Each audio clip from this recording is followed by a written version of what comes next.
Warning. The following video contains a little bit of gruesome injury detail. I've noticed, I don't know if you've noticed, that's the phrase that they use in some of these warnings now. Injury detail. Yeah, a little bit of injury detail. Yeah, and also, you know what's coming, don't you? You know what's coming. Lewd themes! Lewd themes. There's some lewd themes in this, everybody. Should keep the perverts amongst you happy. Okeydoo. Hey up, Rayvers. This week's review was selected by the good folk over on my Patreon page.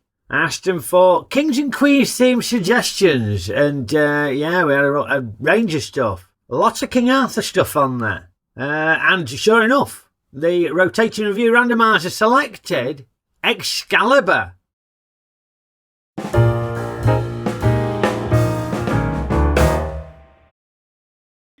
Well, King Arthur and the Knights of the Round Table, yeah. Loads of film adaptations about him and his mates, isn't there? I think there's even more stuff on King Arthur than there is on Robin Hood. Very popular. Obviously, as well as your straight-up dramas, we've had cartoons, musicals, Camelot, comedies. 'Tis but a scratch. A scratch? Time travel stuff, all sorts. Folk love King Arthur. Which brings us on to 1981's Excalibur, directed by John Boorman. And we start in the Age of War. Folk are scrapping and murdering each other. And Merlin, played by Nicole Williamson, persuades Uther Pendragon, played by Gabriel Byrne, to make peace with his enemy. And to help do that, Merlin gets him the magical sword Excalibur off the Lady of the Lake, who presumably has got some serious scuba gear going on to help her down there, or she's just great at holding her breath. Anyway, as soon as Uther Pendragon whips out his magical chopper, you hear everybody sort of go, ooh, yeah, oh, it's Excalibur. So he becomes king, and then unites the kingdom. And he makes a blood oath with his former enemy. There we go, they're bosom buddies now. Not stronger than a blood oath, is there? Not going to get in the way of that. Except this fella gets his wife to do a dance, sort of showing her off. She looks like she's been watching Pan's People. But this erotic dance is enough to catch the eye of Uther. I must have her. Are you mad? The Alliance! Yeah, so much for that blood oath. That didn't last long, did it? I'll tell you how long it lasted. From that moment where they contravene health and safety recommendations, to the moment where Uther has let his Todger do the decision-making for him and terminated the Alliance. 1 minute 52 seconds. You wouldn't trust Uther Pendragon to negotiate any ceasefires, would you? No. So, back to war they go, all because Uther wants to have it off with his enemy's missus. And he's so desperate to have it off with her, he enlists Merlin to cast a spell. Transform! Now! Yes, the spell has enabled Uther to take on the appearance of his enemy the Duke, so that he can finally have it off with his wife Igraine. Look at him, can't even be asked to take his armour off. He's like a rat up a drain pipe. Dastardly behaviour by Uther, he is a proper turd, isn't he? But when Igraine gives birth to Uther's son, Merlin nabs him, because apparently that were part of the deal for giving Uther the magic sex spell. I mean, Merlin's behaviour, that's pretty dodgy and all, isn't it? I mean, firstly, he's been an accomplice in enabling Uther to commit a sex crime. And then he snatched a baby. I don't think he's a good guy either, to be honest with you. Anyway, Uther gets his comeuppance when he gets ambushed. And his attackers mortally wound him. And despite his best efforts to fight back... Oh, bit of injury detail there, yeah. It's like Monty Python and the Black Knight, that, isn't it? Just spurting out. Despite Uther's best efforts at rallying, he realises he ain't going to win and decides to make a run for it. I mean, I use the term run for it, but we get what might be the slowest chase scene in cinema history. I mean, this armour does not look practical, does it? Must weigh a bloody ton. I reckon they're even slower than Richard Bryars escaping a zombie. And he were on a Zimmer frame. But yet, realising he ain't going to escape, the dying Uther says, nobody else is having Excalibur, if I can't have it, you lot can bugger off. And he plunges Excalibur into a stone. Now, we skip forward a few years now, have a bit of a time jump.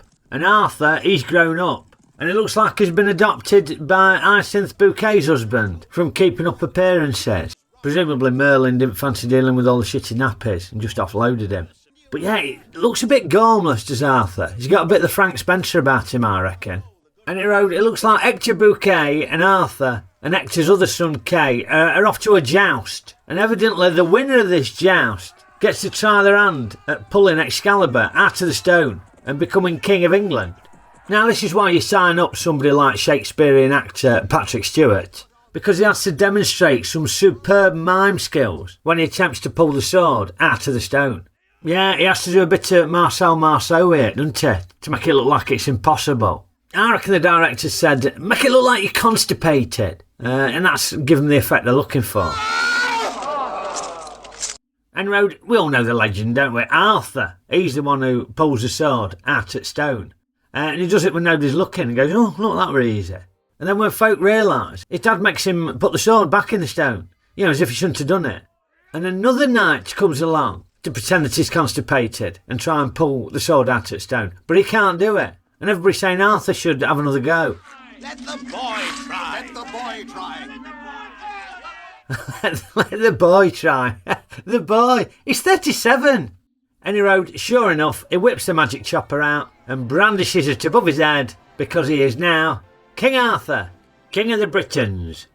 Now we get all the familiar elements of the King Arthur story. We get Guinevere, played by Sherry Lungi. She becomes King Arthur's wife, doesn't she, Guinevere? Although all the blokes look like they're enjoying slinging her about, don't they? That should probably have been a warning sign for Arthur, that, shouldn't it?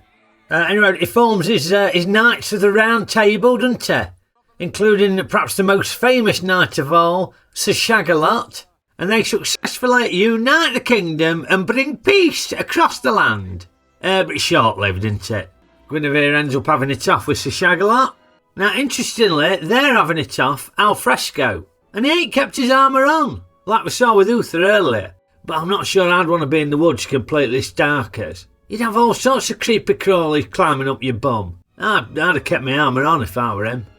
Now Arthur finds out he's got his armour on, and he plunges Excalibur deep into the ground in between them. And they wake up, and Sir Camelot, he's mortified because he feels like he's betrayed Arthur.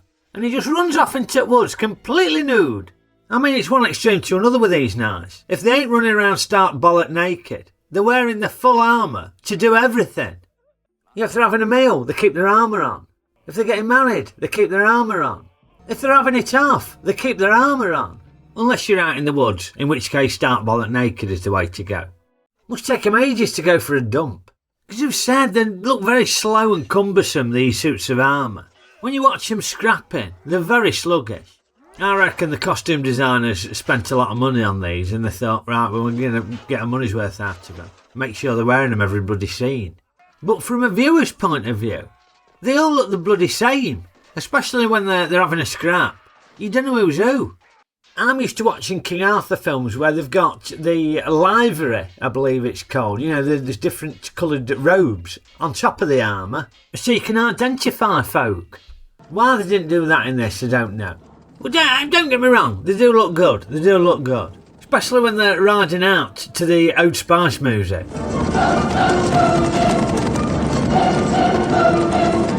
Now, I've got to admit, I hated Old Spice. The mother-in-law insisted on buying it for me for Christmas, along with talcum powder. What use do you have for talcum powder? I never got it, never understood it. Yeah, but I thought Old Spice bloody reeked. Although, ironically, since the mother-in-law's dropped off the twig, I've discovered the Old Spice stick deodorant, which is very good. Smells very nice. So, yeah, I'd have had some of that for Christmas.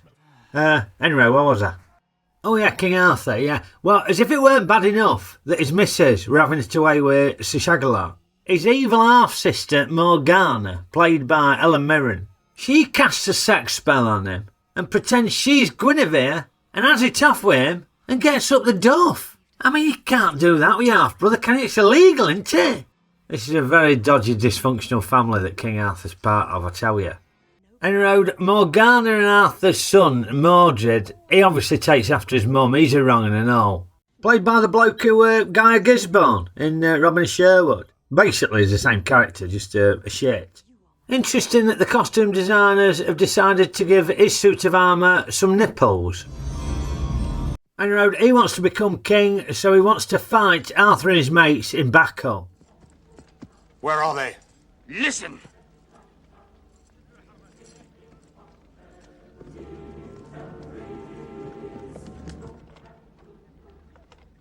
Hold up, that's a bit stupid that, because it sounds like Mordred and his mates are listening for the Old Spice music. Listen! And the music is louder when you're with King Arthur and the Knights at Round Table, and it fades into the distance when you're back with Mordred and his mates.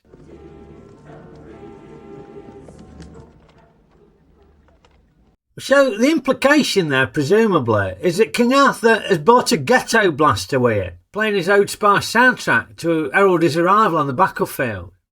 I don't know if that's historically accurate. Anyway, they have a big scrap, and it's dead foggy, so between that and the suits of armour, got no chance of working out who the bloody hell's who. Apart from Sir Shagalot, who's returned from the wilderness to help Arthur out. He's got a big bushy beard now. Reminded me of Ron Burgundy during his nervous breakdown. Milk was a bad choice. And at the end of the battle, a dying Arthur instructs Percival to chuck Excalibur back in the lake. Do as I command. One day, a king will come, and the sword will rise again. Now, it's interesting to note how his voice has changed there, because he sounds sort of all majestic and Shakespearean, doesn't he? But at the start of the film, he sounded like a village idiot yokel. Your sword was stolen, Kay. But here's Excalibur. In fact, there's some funny accents throughout the film. Lots of Shakespearean actors in there being all sort of, like that, enunciating, all that sort of stuff. In the name of God, St. Michael and St. George, I give you the right to bear arms and the power to meet justice. But then Sherry Lungi sounds like she's putting on an Irish accent. It's an ancient mixture. Soft, undrawn grains, flavoured with rose petals. The rest is secret. But the weirdest accent, it's got to be Merlin. His voice changes in the same sentence. The sword of power. Excalibur. Forged when the world was young, and bird and beast and flower were one with man, and death Was but a dream. He sort of he goes a bit Mr. Beanish at times. It's just all over the shop.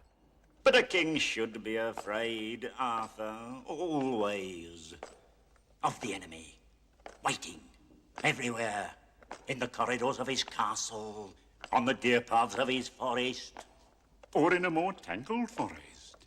I'm surprised John Boorman didn't say, yeah, the accents are all great, just pick one and stick with it. Anyway, Percival does King Arthur's bidding and lobs Excalibur back in the lake, and the Lady of the Lake reaches out to grasp it.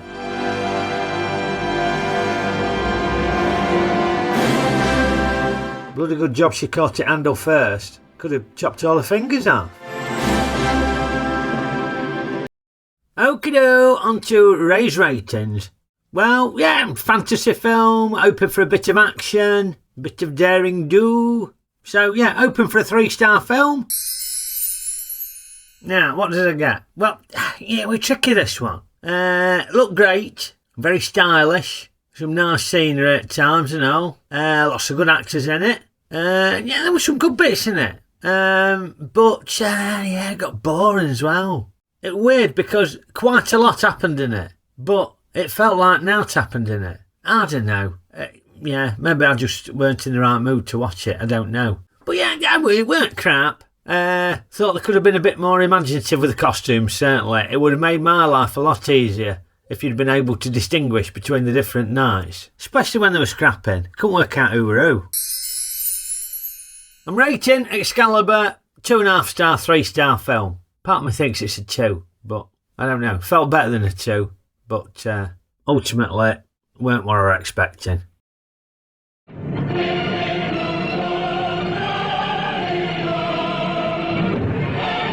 Old Spice. The classic fragrance. of a man.